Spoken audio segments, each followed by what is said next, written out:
आपका खेल लोगों को काफ़ी पसंद आया, आपको लोग काफ़ी पसंद कर रहे हैं, लेकिन कहीं ना कहीं कहा जा रहा है, लोग ऑडियंस कह रहे हैं कि ये जो एविक्शन था अनफेयर था, तो इस पर आपका क्या रिएक्शन है?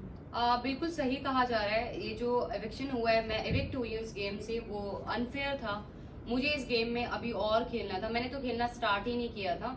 और मैं अगर निकली हूँ इस घर से तो वोटिंग की वजह से नहीं निकली हूँ। मुझे पूरा सपोर्ट मिला है जनता का, पर जो अंदर घर वाले थे, घर वालों की वजह से जो है मुझे इस गेम से आउट होना पड़ा, निकलना पड़ा। तो ऐसे कौन से घर वाले लग रहे थे आपको कि जिन्होंने कहा कि आपको निकलना चाहिए, जिन्होंने आपको सपोर्ट नहीं किया?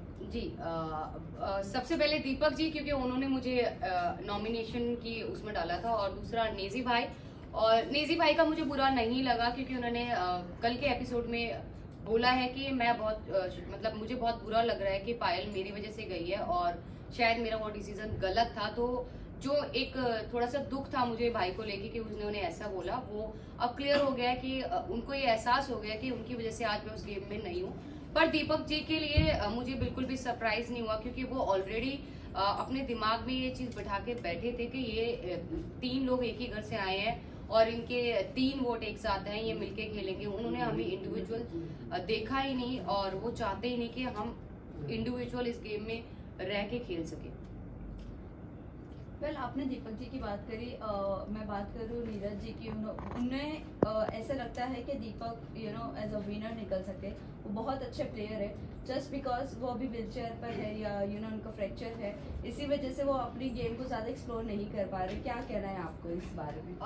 मेरा कहना ये है, दीपक जी बहुत ज्यादा एक्सपीरियंस्ड है, उनको चीजें बहुत ज्यादा पता है हम लोगों से ज्यादा, ठीक है। पर जो उनकी मेडिकल कंडीशन है उसकी वजह से वो उस गेम में अपना जो उनको देना चाहिए वो नहीं दे पा रहे हैं। वो मेडिकल कंडीशन की वजह से बेड पे रहते हैं, उनको बेड से उठा के मेडिकल रूम तक ले जाने के लिए भी 2 लोगों की जरूरत पड़ती है। तो मुझे ऐसा लग रहा है कि उनको इस वक्त ना बुला के शायद नेक्स्ट सीजन में अगर बुलाते तो वो शायद बहुत ज्यादा अच्छे से खेलते और शायद विनर भी हो सकते थे। पर इसी के साथ साथ ये भी जानना चाहेंगे, शिवानी का और अरमान जी का जब फाइट हुआ था उस दिन मॉर्निंग में, अगले दिन मॉर्निंग में सना मकबूल, पलोमी और शिवानी बैठी थी और अरमान सामने की तरफ बैठे थे आप लोगों के बीच में। तब शिवानी को उन्होंने ये कहा था कि ये इंसान पर भरोसा नहीं करना, और वहीं हम दूसरी तरफ सोशल मीडिया पर देख रहे हैं कि शिवानी ऑलरेडी एक ब्लॉग बना चुकी है अरमान जी के साथ।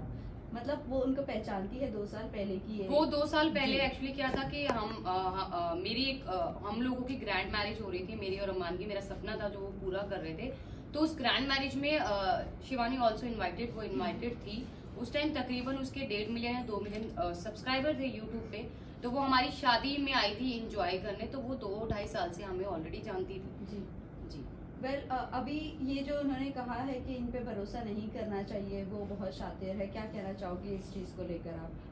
शिवानी के लिए आप बोल रहे हैं? यस जी, शिवानी, क्योंकि गेम के अंदर आने के बाद जिस शिवानी को हम जानते थे वो शिवानी उस गेम में रही नहीं।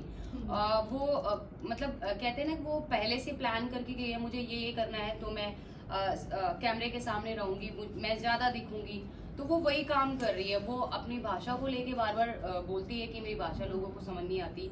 दूसरा, वो लोगों के सामने ऐसा प्रेटेंड करती है कि वो बच्ची है, वो छोटी है, पर ऐसा कुछ नहीं है, वो छोटी नहीं है गाइज। वो अपने घर को खुद चलाती है, और कोई भी छोटा बच्चा बिग बॉस शो में नहीं खेलने आता है। कोई समझदार ही बिग बॉस ऐसे कंटेस्टेंट लेके आता है जो गेम को खेल सकता है और खेलने की कैपेसिटी रखता है और जीतने की भी रखता है। तो वो बच्ची नहीं है। दूसरा, उसकी हार्श बात करने का तरीका, वो अपने से बड़े की रिस्पेक्ट नहीं करी है। जैसे कि उसने रणवीर जी से बदतमीजी की, अरमान जी से करी बदतमीजी, मेरे से, और क्योंकि हम ऑलमोस्ट हम सभी उससे बड़े हैं। अगर वो 22 साल की है तो आई वॉज 32 ईयर्स, मैं 32 साल की हूँ, तकरीबन 10 साल उससे बड़ी हूँ।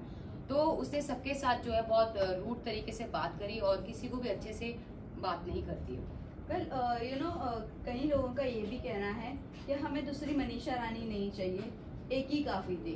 तो आपको लगता है वो मनीषा रानी बनने की कोशिश कर रही है और दिल जीतने की कोशिश कर रही है लोगों को? पर जो मनीषा रानी ने जो खेला और उसने अपने आप को दिखाया है बिग बॉस में, वो एक पॉजिटिव वे से, उसकी सिर्फ लैंग्वेज सेम थी, पर वो बिल्कुल भी अपनी शिवानी जैसी बिल्कुल भी नहीं थी। उसका नेचर बहुत ही अच्छा है, और शिवानी जो है लोगों को डोमिनेट कर रही है। वो जिस तरीके से चिल्ला चिल्ला के बोलती है अपनी बात, आगे रखने के लिए वो चिल्लाती है लोगों के सामने, बदतमीजी करती है।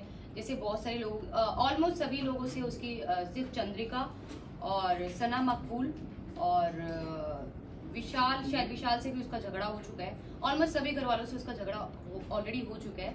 तो मनीषा ऐसी नहीं थी, मनीषा बहुत अच्छा पोलाइटली सबके साथ थी और बहुत अच्छा रिलेशन बना के गई सबके साथ। वेल, आप लोग आपके रिश्तों के बारे में बाहर बहुत ज़्यादा ट्रोलिंग चल रही है, आप आपके रिश्तों को क्या कहना चाहोगे, रिश्ते के बारे में लोगों को क्या कहना चाहोगे जिस तरह से बाहर लोग एक्सेप्ट नहीं कर रहे हैं? वही आपकी यूट्यूब पर आपके फैन फॉलोइंग ज़रूर होंगे, बट जब OTT पर आने के बाद वो चीज़ें लोग एक्सेप्ट नहीं कर रहे, क्या कहना है आपको इस बारे में? देखो, हमारा रिलेशन ऐसा है, मैं मानती हूँ कोई भी इस रिलेशन को एक्सेप्ट नहीं करेगा और समाज को बिल्कुल भी नहीं करेगा, पर बहुत सारी परिस्थितियां ऐसी हो गई थी हमारे रिलेशन में।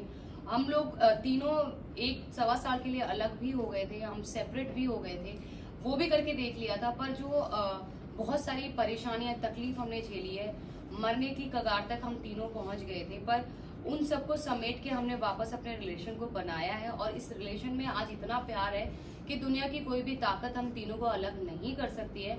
पर इसी के साथ साथ हम समाज को ये मैसेज देते हैं कि हम लोग 2 शादियों को सपोर्ट कभी नहीं करते हैं, ना ही जिंदगी में कभी करेंगे। ये गलती अरमान जी से हुई है, वो ये चीज मानते हैं, उनसे ये गलती हुई है। और बहुत सारे लोग बोलते हैं कि हम पॉलीगमी को सपोर्ट करें 2 शादियों को। नहीं जी, नहीं, हम बिल्कुल भी नहीं कर रहे हैं। हम अपने हर व्लॉग, हर न्यूज चैनल पे जब हम अपना इंटरव्यू देते हैं तो हर जगह बोलते हैं कि प्लीज हमसे ये गलती होगी, आप लोग ना करें, क्योंकि हमारे जैसा अंडरस्टैंडिंग, हमारे जैसा प्यार एक औरत और दूसरी औरत के बीच में नहीं हो सकता। पायल, अभी जिस तरह से आपने कहा कि बहुत ज़्यादा चीज़ें हुई आपकी लाइफ में, बहुत स्ट्रगल्स भी हुए हैं, अब जब आप बिग बॉस पर आते हो और इतना डार्क फेस को वापस से एक बार रिपीट किया जा रहा है, सेम चीज़ें रिपीट की जा रही है, ये कितना मेंटली टॉर्चर है? और इससे अभी उगना चाहोगे या वहीं पर वो सब मेमोरीज अभी रिकलेक्ट करते रहना है? नहीं, बिल्कुल भी रिकलेक्ट नहीं करना। अब उस फेज को हम बिल्कुल भूल चुके हैं। पर क्या होता है ना कि आपकी कुछ चीजें, जो कुछ इमोशन जुड़े होते हैं आपकी लाइफ के साथ, तो वो उस समय के साथ भी हमारे थोड़े, मेरे अलग है, अरमान के अलग है, कृतिका के अलग है इमोशंस हैं। वो जब कोई बिल्कुल अंदर घुसता है ना तो एक डार्क फेस याद आता है और वो थोड़ा इमोशनल हो जाता है। तो लेकिन अब उस लाइफ को हम बिल्कुल भी याद नहीं करना चाहते और बिल्कुल भी नहीं उसके बारे में बात करना चाहते। Last question. इवन पायल, अभी आप घर से बाहर हो चुकी है, आप अपने बच्चों के साथ है, लेकिन आप अरमान को कितना मिस करेंगी? क्योंकि अभी वो तो घर के अंदर ही है। अरमान जी घर के अंदर है, मैं उनको मिस नहीं करूंगी, क्योंकि मैं उन्हें रोज 24 आवर्स लाइव देखूंगी और उनके हर एक जितने भी एपिसोड्स आएंगे वो देखूंगी, उनको मिस नहीं करूंगी, क्योंकि ऑलरेडी उनके पास कृतिका है उनके सपोर्ट के लिए, पर बाहर से फुल सपोर्ट दूंगी।